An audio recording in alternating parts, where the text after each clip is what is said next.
अतीक और अशरफ की पेशी के दौरान बुर्का पहने वो रहस्यमयी महिला कौन थी। नमस्कार दोस्तों, मैं रतन सिंह और आप सभी का ट्रिगर न्यूज में स्वागत है। राजू पाल हत्याकांड के गवाह उमेश पाल की हत्या के मामले में मुखिया न्यायिक मजिस्ट्रेट की अदालत में गुरुवार को सुनवाई हुई। इस दौरान उत्तर प्रदेश पुलिस ने माफिया अतीक अहमद और उसके भाई अशरफ को कोर्ट में पेश किया।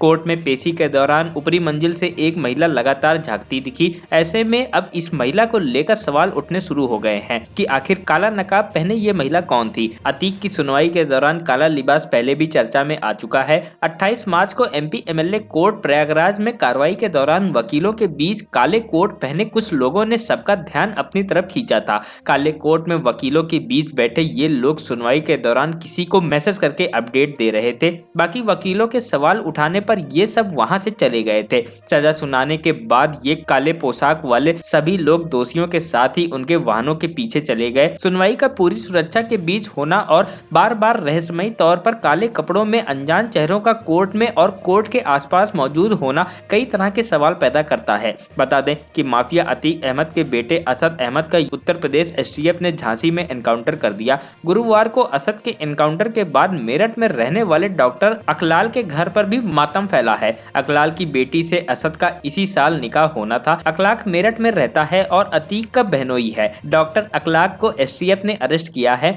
अकलाक की पत्नी आयशा नूरी पर भी हत्याकांड का आरोप है। आयशा नूरी अभी फरार चल रही हैं। असद के एनकाउंटर के बाद स्पेशल डीजी प्रशांत कुमार ने मीडिया को बताया कि अतीक अहमद और एक और अपराधी को वारंट बी के जरिए साबरमती और बरेली जेल ले जाया जा रहा था। कॉनवॉय पर हमले की आशंका थी। ऐसी सूचना थी कि साबरमती और बरेली जेल से अपराधियों को छुड़ाया जा सकता है। ऐसे में तुरंत एक्शन लिया जाए। खबरों के मुताबिक असद अहमद के 100 को शुक्रवार को प्रयागराज में उसके दादा की मजार के बगल में पारिवारिक कब्रिस्तान में दफनाया जाएगा। असद अहमद के एनकाउंटर के बाद अतीक के परिवार ने अदालत से सुरक्षा की मांग की है।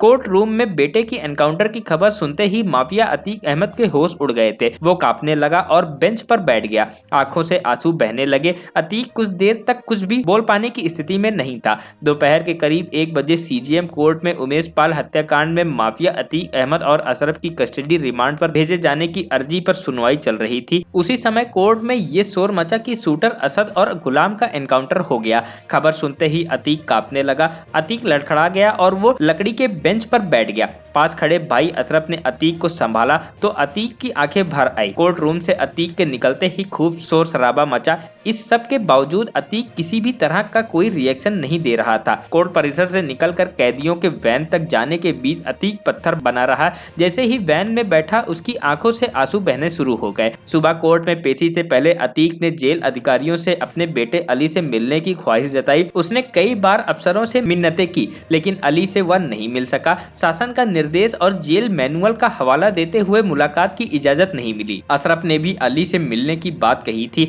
दोनों में से किसी को भी इसकी इजाजत नहीं दी गई। बीते 27 मार्च को भी नैनी जेल पहुंचे अतीक और अशरफ की मुलाकात अली से नहीं हो पाई थी। अतीक और अशरफ पूरे 16 घंटे नैनी जेल में बंद थे। इस दौरान दोनों बार बार अली से मिलने की बात कहते रहे। अशरफ ने मुलाकात न होने पर नाराजगी दिखाते हुए बंदी रचकों से बहस भी की थी। बता दें कि शासन की तरफ से अतीक व अशरफ की मुलाकात अली से कराने को लेकर सख्त मनाही है। बता दें कि अतीक का बेटा अली अहमद को हाई सिक्योरिटी सेल में रखा गया है। वहीं भाई अशरफ को हाई सिक्योरिटी बैरक में रखा गया है। जेल में ही दोनों रोजा रख रहे हैं। दोनों ने असद की मौत की खबर के बाद रोजा खोलकर कुछ भी नहीं खाया। अतीक के लिए बैरक में दूध भी भेजा गया था लेकिन अतीक ने गर्म पानी से दवा ली। झांसी में एनकाउंटर में मारे गए शूटर गुलाम हसन मोहम्मद के परिवार ने उसके 100 को लेने से इनकार कर दिया है। हसन के भाई राहिल ने मीडिया को बताया कि हसन की वजह से घर बर्बाद हो गया। उसने माँ, भाई और परिवार को भी नहीं समझा। उससे मेरा कोई नाता नहीं है। राहिल बीजेपी अल्पसंख्यक प्रकोष्ठ के अध्यक्ष रहे हैं। उमेश पाल हत्याकांड में गुलाम का नाम आने के बाद राहिल को बीजेपी अल्पसंख्यक प्रकोष्ठ अध्यक्ष पद से हटा दिया गया था। उमेश पाल हत्याकांड में मुख्य आरोपी अतीक अहमद और उसके भाई खालिद अजीम उर्फ अशरफ को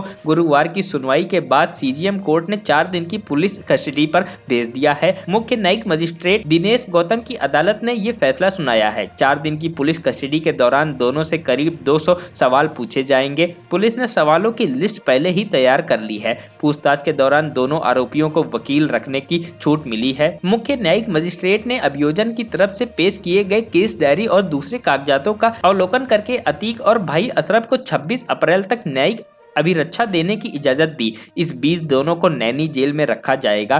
पुलिस ने यह कहकर रिमांड मांगा कि अतीक का पाकिस्तान से कनेक्शन है। अतीक बॉर्डर पर ड्रोन से गिराए हथियार खरीदता था, उसके पास हथियारों का जाखिरा है। पुलिस ने यह भी कहा कि अतीक का संबंध ISI और लश्कर से भी है। रिमांड के दौरान अतीक हथियारों का जाखिरा बरामद कर सकता है। कोर्ट के आदेश पर पुलिस अतीक से 13 से 17 अप्रैल की शाम 5 बजे तक पूछताछ करेगी। पुलिस ने दोनों की 14 दिन की रिमांड मांगी थी, लेकिन केवल 4 दिन की रिमांड ही मिल सकी है। मीडिया रिपोर्ट्स के मुताबिक असद अहमद और शूटर गुलाम हसन के एनकाउंटर के बाद उमेश पाल की पत्नी जया पाल ने मुख्यमंत्री योगी आदित्यनाथ पर भरोसा जताया। जया पाल ने कहा कि मुख्यमंत्री ने माफिया को मिट्टी में मिलाने का अपना वादा पूरा करके दिखाया है। जया पाल ने यह भी कहा कि इस मामले में फरार शूटरों और साजिशकर्ताओं का भी यही हाल होना चाहिए। जया पाल ने यह भी कहा कि CM योगी उनके लिए पिता के समान है। उन्होंने मुझ जैसी बेटी का मान रखा। इस एनकाउंटर के जरिए STF ने माफिया को बड़ा संदेश दे दिया है। असद के एनकाउंटर के बाद उमेश की मां शांति पाल ने भी योगी आदित्यनाथ को शुक्रिया कहा।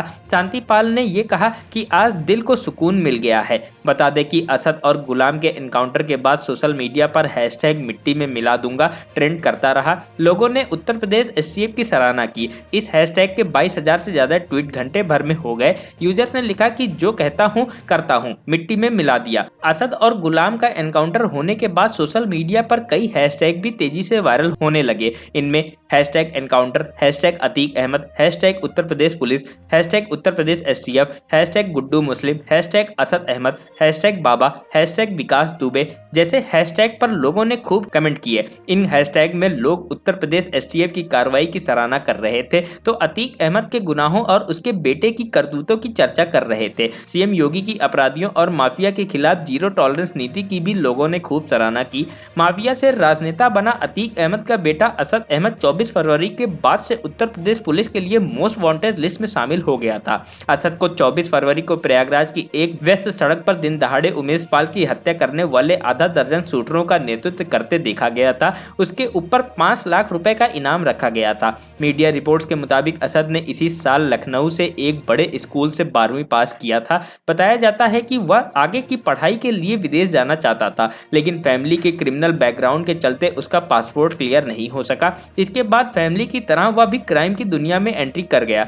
रिपोर्ट्स के मुताबिक असद पिता के कामों में मदद करता था। असद के चाचा अशरफ ने शूटिंग, घुड़सवारी और कार रेसिंग की ट्रेनिंग दी थी। हाल ही में उमेश पाल हत्याकांड में भी उसका नाम जुड़ा था, जिसके बाद पुलिस उसकी तलाश कर रही थी। उस पर 5 लाख रुपए का इनाम भी घोषित किया गया था। माफिया अतीक अहमद और अशरफ के जेल जाने के बाद उसके बेटे उमर और अली गैंग को चला रहे थे। दोनों पर कई मुकदमे दर्ज हैं। दोनों ने एनकाउंटर के डर से सरेंडर कर दिया था, जिसके बाद पुलिस को शक था कि असद की गैंग को चला रहा था। उसने उमेश पाल मर्डर का प्लान बनाने के लिए अतीक और अशरफ से सलाह ली थी। 24 फरवरी से पहले असद के खिलाफ कोई भी केस दर्ज नहीं था, लेकिन उमेश पाल हत्याकांड के वीडियो में असद को साफ देखा जा सकता है, जिसमें वो खुलेआम गोली चला रहा है। इसी एक वीडियो ने उसको उत्तर प्रदेश का सबसे बड़ा मोस्ट वांटेड बना दिया था। उसकी तलाश करने के लिए उत्तर प्रदेश पुलिस की टीमें नेपाल तक खाक छान रही थी। Bureau report, trigger news.